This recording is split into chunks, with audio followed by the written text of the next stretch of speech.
So, yan ay fantastic morning sa inyong lahat. Mga kumare, mga kasisi, ayan, mga kamadam, mga kamamshi.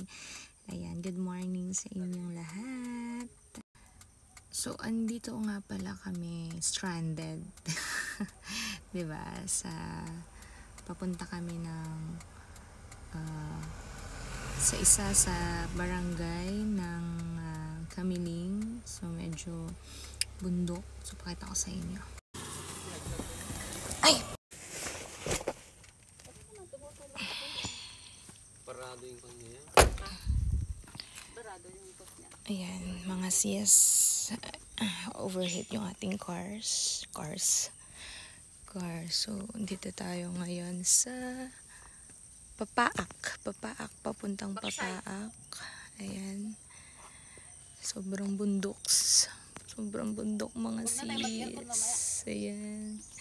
So, stop muna kami kasi overheat kami. Walang ganong dumadaan. Kung mapapansin nyo, ang mga nadidinig natin ay mga kaibunan. Mga kaibunan.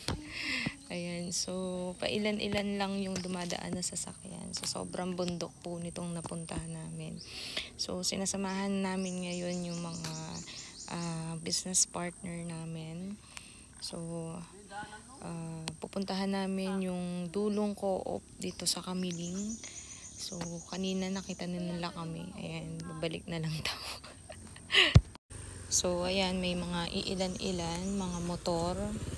Mamaya may mga 4 wheels din na dumadaan dito. So ayun pa yung tatahakin namin, 'di ba? Grabe, bundok-bundok. So sobrang layo niya sa bayan. So sabi nga ni Chairman, 'di ba? Ayan, sabi nga ni Chairman, medyo malayo. So balak nga din namin tong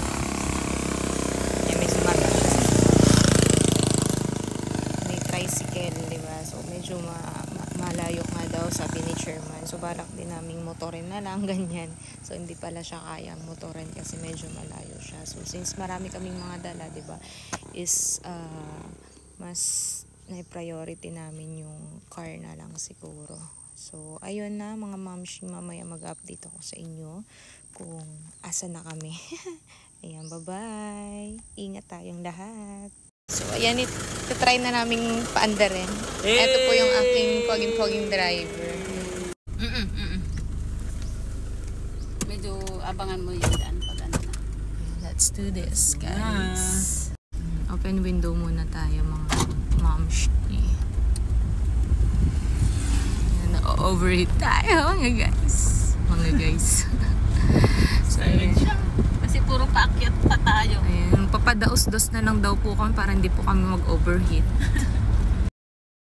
So, ayan. Hey! Baby! Hey! Oh.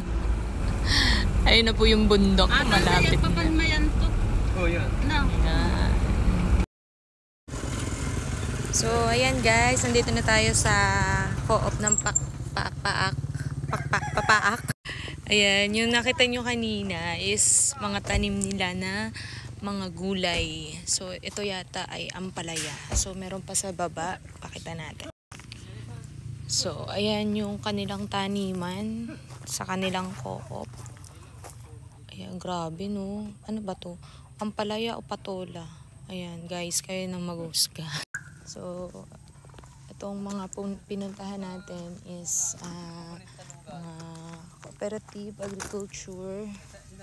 Yung pinasyalan natin sila. So, ayan yung office nila. Wow, diba? Grabe. Tapos may mga tanim din. Mga punla kung tawagin. Punla. Punla ng... Sir, ano pong punla to, sir? Kamatis. Ayan. Meron silang punla ng kamatis. So, tara, pasukin natin yung nila. Office. Ayan, diba sobrang presko naman. Bundok. Dito lang sila nagbi-meeting. Ayan. So, dito sila nagbi-meeting, yung mga kooperatiba. Ayan, so, mamaya nandito na sila. Tayo natin. Ayan, medyo mahirap ang signal, kaya ibablog na lang natin to. Walang signal. Ayan, habang inaantay natin yung mga members ng mga co-op, pumuna tayo dito sa kanilang kubo. Ano ba yun? Akala ko may taling ako. Ayan. Ayan, si PB. Wala kasi kaming water. So, lagi siyang bumibili ng Coke or something na gusto niyang mainom basta malamig. So, yan. So, ayan guys. So, nandito na kami. Nakadating na din kami, 'di ba? So, ganyan lang, 'di ba? Tuloy-tuloy lang tayo. So, see you soon on my next video, mga sis, mga momshi, 'di ba? At kung gusto mo pa ng more income, more extra income, 'di ba? PM mo lang ako, ituturo ko sa iyo kung ano yung negosyo ko na 'to. 'Di ba? See you soon, guys. See you soon, Sisi. Bye-bye.